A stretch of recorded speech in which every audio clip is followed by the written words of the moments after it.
Hey guys, I welcome you all to the Sahas Institute, your own personalized tuition.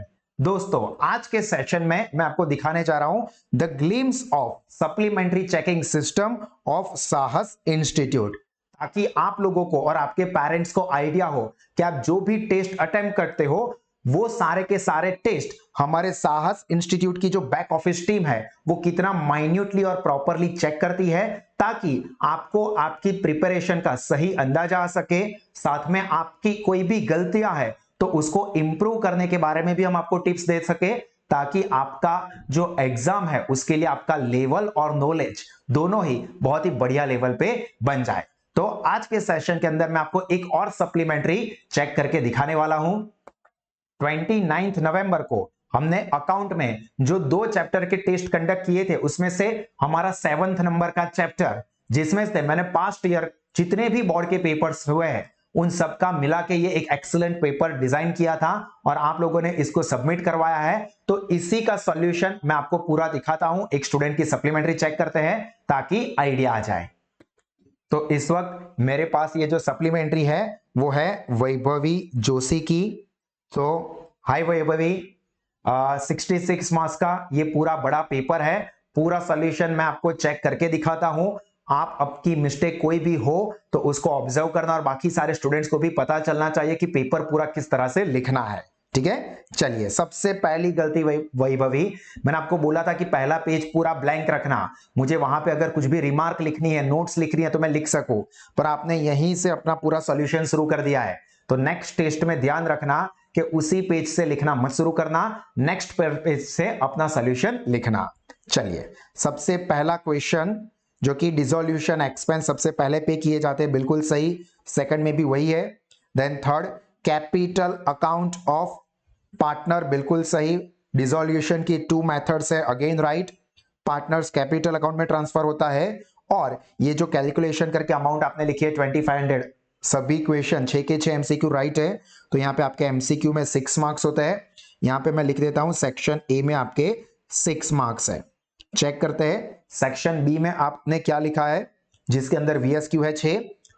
The firm और the partners have to bear the dissolution expense. Main तो यही है, firm has to bear the dissolution expense, जो कि cover हो जाता है। मतलब ये आपका आंसर बिल्कुल सही है। There are 2 methods of dissolution, बिल्कुल सही। एक नॉर्मल डिसोल्यूशन या फिर dissolution without the interference court, बिल्कुल सही नाम है। एंड सेकंड है डिसोल्यूशन बाय कॉर्ड। मतलब ये एमसीक्यू का आंसर भी आपने सही लिखा है। Then third question, bad debt return is considered as unrecorded asset at the time of dissolution of partnership firm and we will deal with the asset। आपको directly यही लिखना था, ऊपर वाला नहीं लिखा होता तो भी चलता। कैश और bank account debit to realisation account, बिल्कुल सही। ये सेंटेंस लिखा है तो ऐसा नहीं है कि आपके मार्क्स कट हो जाएंगे, अच्छा ही है। चलो, we will deal with the provident fund. तो प्रोविडेंट फंड ट्रांसफर होता है रियलाइजेशन अकाउंट में क्रेडिट साइड पे। तो आपने बिल्कुल सही एंट्री पास की है, तो इसका भी 1 मार्क बनता है। Then fifth question, when all partners agree to dissolve the firm then the firm can be dissolved at any point of time and this is called voluntary dissolution। क्या बात है, बिल्कुल सही लिखा है। Sixth, when partnership firm close down its business on permanent basis then it is called dissolution of partnership firm। तो आपके 6 के 6 क्वेश्चन के आंसर्स बिल्कुल सही है, परफेक्ट है। तो यहां पे मैं आपको सेक्शन बी में दूंगा 6 मार्क, ऊपर भी लिख देते हैं सेक्शन बी में आपके है 6 मार्क। और अब सेक्शन सी, जिसके अंदर आपको 18 क्वेश्चंस अटेम्प्ट करने थे, तो देखते हैं आपने सभी एग्जांपल में क्या किया है। यहां पे आपका पहला example, realisation account debit to bank account 35,000, बिल्कुल सही एंट्री। कैश और bank account debit to realisation 25। Narration भी लिखी है, देखो सारी छोटी छोटी चीजें ऑब्जर्व करो, उसने नरेशन भी लिखी हुई है। हर एक एंट्री के बाद पर्टिकुलर के कॉलम में लाइन भी ड्रॉ की है। तो ये सभी छोटी चीजें आपको ध्यान रखनी है। टेबल भी पूरा, date, particular, LF number, debit amount, credit amount, ये सब चीजें सभी स्टूडेंट को प्रॉपरली लिखनी है अगर आपको बोर्ड में फुल स्कोरिंग करना है तो, जो कि यहाँ पे वैभवी ने सब कुछ परफेक्टली लिखा है। Very nice Vaibhavi. And third, realisation to capital account 40,000, बिल्कुल सही। तीनों की तीनों एंट्री सही है, इसलिए आपको इस एग्जाम्पल के 3 मार्क्स मिल गए। Then second important theoretical question, distinction between first method and second method of dissolution. तो पहला तो assets and liabilities are transferred to realisation account and not transfer to, बिल्कुल सही लिखा है, देखो not transfer to realisation account, पहला point सही। Then second point, asset sold, तो when assets are sold cash और bank account is debited and realisation account is credited, बिल्कुल सही। जबकि यहां पे cash and bank account debit and respective asset account is credited, क्या बात है, बिल्कुल सही लिखा है Vaibhavi. Then third point, liability में भी ऐसा ही होता है, realisation account debit cash bank credit, जबकि यहां पे लायबिलिटी पे होगी तो लायबिलिटी अकाउंट डेबिट होगा एंड बैंक अकाउंट यहां पे क्रेडिट होगा। यहां पे देखो रियलाइजेशन अकाउंट डेबिट हुआ था जबकि यहां पे लायबिलिटी का अकाउंट डेबिट होता है, तो बिल्कुल सही। तो आपके 3 पॉइंट सही हो गए तो आपको 3 मार्क्स मिल जाएंगे। पर यहां पे वैभवी ने एक और पॉइंट भी लिखा है तो वो भी देख लेते हैं। Practically this method is not used, बिल्कुल सही। 7th चैप्टर में आपको पढ़ने में ये मेथड है बट प्रैक्टिकली ये मेथड उतना यूज में नहीं होती है, whereas this method is practically more in used. तो 4 पॉइंट सही लिखे हैं तो 3 मार्क्स आपको मिल जाएंगे। सभी स्टूडेंट्स ध्यान रखें कि 3 मार्क में पूछा है तो 3 पॉइंट आपके सही हो गए तो आपको 3 मार्क्स मिल जाएंगे। और में क्वेश्चन 2 में जो था जिसके अंदर आपको जर्नल एंट्रीज पास करनी थी, तो जनरल रिजर्व पार्टनर्स के बीच में डिस्ट्रीब्यूट होती है, तो यहां पे बिल्कुल सही लिखा है इसने, general reserve account debit to partners capital account, बिल्कुल सही है। उसके बाद वर्कमैन कॉम्पनसेशन फंड जो है वो भी पार्टनर्स के बीच में उनके कैपिटल अकाउंट में डिस्ट्रीब्यूट हो जाता है, तो ये भी सही है। जबकि प्रोविडेंट फंड ट्रांसफर होता है रियलाइजेशन अकाउंट में, तो देखो यहां पे लिखा है इसने provident fund account debit to realisation account, तीनों एंट्री सही लिखी है तो इसके भी आपको 3 मार्क्स मिल जाएंगे। देन क्वेश्चन नंबर 3, इसके अंदर सम है, जनरल रिजर्व डिस्ट्रीब्यूट करनी है तीनों पार्टनर आरबीआई के बीच में उनके P&L रेशियो में, बिल्कुल सही आपने डिस्ट्रीब्यूट किया है, अमाउंट बिल्कुल सही है। उसके बाद प्रॉफिट एंड लॉस अकाउंट का डेबिट बैलेंस, तो तीनों पार्टनर के कैपिटल अकाउंट आपने डेबिट किए हैं और ये रेशियो के हिसाब से अमाउंट भी सही है। देखो ये 12,000 को पार्टनर्स के P&L रेशियो में डिस्ट्रीब्यूट करना है जो कि वैभवी ने कंप्लीट किया है, तो ये भी सही है। And similarly workman accident compensation fund भी यहाँ पे कैपिटल अकाउंट में क्रेडिट होता है। अगर कोई स्टूडेंट ने ऐसा किया है कि सर ये 3rd नंबर का वर्कमैन एक्सीडेंट कॉम्पनसेशन फंड और पहला जनरल रिजर्व दोनों का टोटल करके एक ही एंट्री में सभी पार्टनर्स के बीच में डिस्ट्रीब्यूट किया हो तो भी सही ही है, बट मेरी यही एडवाइस रहेगी कि 2 अलग अलग चीजें हैं तो उसको अलग ही रखना चाहिए। उसके बाद 4th question, sort not on realisation account, theory चीज को भी फोकस करना है, देखते हैं। The account prepared at the time of dissolution to give the accounting treatment to dispose of assets and payments of liabilities known as realization account, बिल्कुल सही first point. थोड़ा एरो वैभवी थोड़ा दिखे इस तरह से बनाओ ताकि पेपर चेकर को दिखे, अगर पॉसिबल हो तो 2 पॉइंट के बीच में एक लाइन भी ड्रॉप करो। All the asset except cash and bank and liabilities are transfer to realisation account, बिल्कुल सही। Then when assets are sold cash और bank account is debited and realisation account credited. Similarly, when liabilities are paid, debited and cash bank credited, बिल्कुल सही। And realization account is nominal type of account, ये बिल्कुल सही। इसको याद रखना दोस्तों, कई सारे स्टूडेंट्स को ये पता नहीं होता और ये एमसीक्यू वीएसक्यू में आ जाता है कोई बार, ठीक है। और एक चीज आप यहाँ पे लिख सकते थे पर 3 मार्क के लिए बिल्कुल सही लिखा है तो मैं आपको पहले 3 मार्क दे ही देता हूं, पर यहाँ पे ये भी आप लिख सकते थे कि रियलाइजेशन अकाउंट का जो भी डिफरेंस बचता है उसको पार्टनर्स के बीच में उनके P&L रेशियो में डिस्ट्रीब्यूट कर दिया जाता है, तो ये बिल्कुल सही नोट लिखी है। देन और क्वेश्चन 4 जिसके अंदर जर्नल एंट्री लिखनी है, गुडविल रियलाइजेशन में ट्रांसफर होगी और फिर उसमें से 50,000 रियलाइज हो रहे हैं, बिल्कुल सही है। और realisation to partners capital account 40,000, बिल्कुल सही, तो इसके भी मैं आपको 3 मार्क अलॉट करूंगा ही। देन 5th जिसके अंदर पहले जो टोटल असेट दी है उसमें से आपने करंट असेट और नॉन करंट असेट में ट्रांसफर कर दिया है, बिल्कुल सही। ये वर्किंग नोट है तो अगर कोई स्टूडेंट नहीं भी करता है तो फिक्र मत करना, इसके मार्क्स कट नहीं होंगे। जर्नल एंट्री प्रॉपर होनी चाहिए, टेबल वेबल वगैरह आपने परफेक्ट बनाया है Vaibhavi. Realisation to fix asset and current asset, बिल्कुल सही। और ये अमाउंट देखो ये वर्किंग नोट करके वो लाई है जो कि बिल्कुल सही है।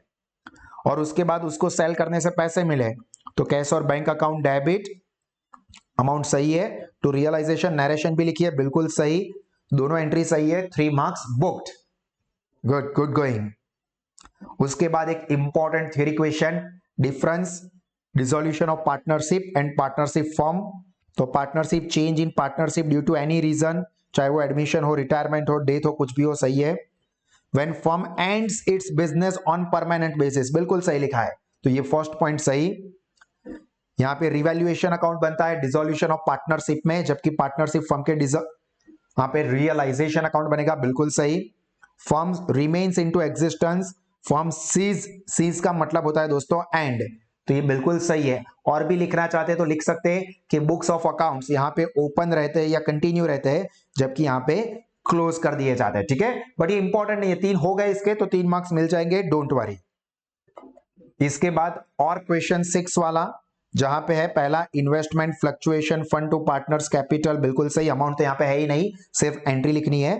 प्रोविडेंट फंड आगे भी आ गया, रियलाइजेशन में ट्रांसफर होता है। And partners capital to profit and loss account, loss हुआ तो वो, तो यहाँ पे तीनों एंट्री आपने सही लिखी है वैभवी, तो 3 मार्क। ध्यान रखना दोस्तों, वैभवी ने कंप्लीट टेबल ड्रॉ किया है, नरेशन लिखी है, पर्टिकुलर के कॉलम में लाइन ड्रॉप की है, तो ये सारी चीजें फोकस की जाती है। देन 7th नंबर, उसमें पहला कैश और बैंक टू रियलाइजेशन 50,000, बिल्कुल सही। सेकंड केस जो है उसमें रियलाइजेशन, ये इंपॉर्टेंट ध्यान रखना, हो सकता है कि कई सारे स्टूडेंट्स ने इस जर्नल एंट्री में गलती की हो, तो यहाँ पे 40,000 आएंगे और उसको 25,000 में यहाँ पे पार्टनर ने लिया है, तो पार्टनर्स कैपिटल अकाउंट डेबिट होगा 25,000 से, तो ये भी बिल्कुल सही है सेकंड वाला केस। और थर्ड वाला case realisation account debit to machine 1 lakh, amount भी सही है। कैश बैंक बिल्कुल सही है, तो यहाँ पे आपकी तीनों एंट्री सही है, तो आपको 3 मार्क्स मिल गए। उसके बाद यहाँ पे आपका क्वेश्चन नंबर 8, तो realisation account debit to current asset and non current asset. देखो यहाँ पे वैभवी ने वर्किंग नोट नहीं किया है, हो सकता है कि उसको इजीली कैलकुलेटर पे समझ में आ गया है तो नहीं लिखना, तो टेंशन नहीं है। आपने वर्किंग नोट लिखा है तो भी कोई टेंशन की बात नहीं है। वर्किंग नोट से मार्क्स कंसीडर नहीं होने वाले हैं, वो जर्नल एंट्री पे ही फोकस किया जाएगा। और cash and bank to realisation amount भी बिल्कुल सही है, तो यहाँ पे आपके 3 मार्क तो बनते ही है। चलिए, उसके बाद अगेन रियलाइजेशन अकाउंट की शॉर्ट नोट फिर से आई है, और मैंने कहा था कि बोर्ड के पेपर्स है तो फिर से आता है, तो फिर से भी लिखना है, और आपने सब कुछ एज इट इज ही लिखा हुआ है, क्लियरली दिख रहा है, ऑब्वियस है, ऊपर जो लिखा होगा वही यहाँ पे आपने लिखा होगा, तो इसके 3 मार्क। मैं एक बार ऊपर से देख लेता हूँ, सही है। एसेट्स को सोल्व कर, तो सही है। लायबिलिटीज पे कर, बिल्कुल आपने ऊपर जो लिखा था बिल्कुल वही है, तो सही है। उसके बाद cash and bank to realisation account में 60,000 सही। उसमें सेकंड में रियलाइजेशन टू लैपटॉप 40,000, और वो यहाँ पे 35,000 में ले जा रहा है, ये भी बिल्कुल सही है। और उसी के क्वेश्चन के अंदर तीसरा 3 पॉइंट दिए थे, तो ये sundry creditors to realisation and realisation to cash bank, ये भी बिल्कुल सही है। तो वैभवी आपका तो ये भी क्वेश्चन सही निकला, तो इसके भी 3 मार्क, मतलब आपने सभी के सभी 18 क्वेश्चंस अटेम्प्ट किए और सभी के सभी सही है होते या नहीं वो चेक कर लेते, आगे भी अभी भी एग्जांपल बाकी है हमारे। तो यहाँ पे 10th नंबर में realisation to fix asset non current asset, ये वो वर्किंग नोट वाला देखो कितनी बार रिपीट हो चुका है, और उसमें से पैसे रियलाइज हुए, तो ये दोनों का टोटल 8 लाख बिल्कुल सही है, तो इसके आपको 3 मार्क्स मिल जाएंगे। उसके बाद और में क्वेश्चन नंबर 10 जो है वो सर्कमस्टेंसेस पूछे है कि जहां पे कोर्ट इश्यू करती है डिसोल्यूशन ऑफ फर्म का ऑर्डर, तो when partners becomes unsound mind, यानी कि आप जैसे पागल हो जाते हैं पार्टनर्स, तो ऑब्वियस है कोर्ट डिसॉल्व करवा देगी फर्म को। When partners become incapable permanently, बिल्कुल सही। व्हेन एनी पार्टनर विलफुली, यहाँ पे consistently breach the partnership agreement, very nice. When partners transfer his share to third party without consent of other partner, also right. When the business of the firm becomes illegal, बिल्कुल सही। When business continuously occurs loss and unable to continue, बिल्कुल सही। And when court find any other ground to be just and equitable, बिल्कुल सही। इतने सारे point ना भी लिखे होते तो भी चलता, पर आपने सभी के सभी पॉइंट मेंशन किए हैं, तो आपको 3 आउट ऑफ 3 मार्क्स मिलेंगे। देन नेक्स्ट 11th नंबर का क्वेश्चन, जिसमें पहला realisation to cash 5,000, very nice. Second वाला realisation to cash 5,000, and third वाला cash bank to realisation 20,000, very nice, बिल्कुल सही है, तो इसके भी आपको 3 मार्क बनते हैं। Then again same question repeat हुआ क्योंकि उसके बाद वाले बोर्ड में भी ये पूछा गया था। तो ये कोर्ट कौन से सर्कमस्टेंसेस में ऑर्डर पास करती है डिसोल्यूशन का। तो ये सभी के सभी पॉइंट यहाँ पे वैभवी ने बिल्कुल वैसे ही मेंशन किया, ऑब्वियस है ऊपर जो लिखा होगा वही होगा। लॉस बिल्कुल सही है, curve finds grounds just and equitable बिल्कुल सही है, एज इट इज ऑब्वियस है, ऊपर वाला क्वेश्चन ही फिर से पूछा है तो आंसर भी ऊपर वाला ही आने वाला है। एंड फाइनली और मैं क्वेश्चन नंबर 12 का आंसर, तो ये लास्ट क्वेश्चन है वैभवी, देखते हैं अगर इसमें भी आपका स्कोरिंग कंप्लीट हुआ तो आपके फुल मार्क्स रहने वाले हैं। Bad debt reserve to realisation बिल्कुल सही, ट्रांसफर होता है रियलाइजेशन में। डेप्रिसिएशन फंड भी रियलाइजेशन में ट्रांसफर होता है and discount reserve on debtors भी रियलाइजेशन में ही ट्रांसफर होता है। तो आपकी ये वाली एंट्री भी बिल्कुल सही है। तो वैभवी आपके इस क्वेश्चन में भी 3 आउट ऑफ 3 मार्क्स बन गए। दैट मीन्स कि यहाँ पे आपका पेपर पूरा खत्म हो रहा है और आपने 18 के 18 क्वेश्चंस अटेम्प्ट किए हैं। तो मैं यहाँ पे मेंशन कर देता हूं आपके सेक्शन डी में सभी 18 क्वेश्चन सही है, तो आपके 54 मार्क्स बनते हैं इस सेक्शन सी में। तो यहाँ पे ऊपर हम लिख देते हैं आपका टोटल, यहाँ पे सेक्शन सी में 54 मार्क्स हो गया, मतलब आपके पूरे मार्क्स है 66 आउट ऑफ 66। तो यहाँ पे फुल स्कोरिंग आपने बहुत अच्छे से सारी छोटी छोटी चीजों को ध्यान में रख के किया है। और एक अच्छी बात मैं आपको बता दूं कि आपके चैप्टर नंबर 3 में भी फुल मार्क्स है, एक भी मार्क्स कट नहीं हुआ है। तो ऑब्वियस है कि आपके घर में एक बहुत अच्छी गिफ्ट आने वाली है। So wait for it and very nice, keep it up. बाकी सारे स्टूडेंट्स भी ध्यान रखें कि आपको इस तरह से पेपर अटेम्प्ट करना है। सो दोस्तों this is the end from my side. I hope कि आपको समझ में आ गया होगा कि हम कितनी एफर्ट्स लगाते हैं आपके पीछे। आप जो टेस्ट लिख के देते हो उसके पीछे हमारा पूरा फोकस होता है और आपको सभी तरह से आगे ले जाना, यही हमारा मेन गोल है। तो आप भी अपनी बेस्ट एफर्ट्स लगा के रखो, हमको best of the best knowledge gain करना है और उसके पीछे हमारा रिजल्ट तो डेफिनेटली बढ़ने ही वाला है।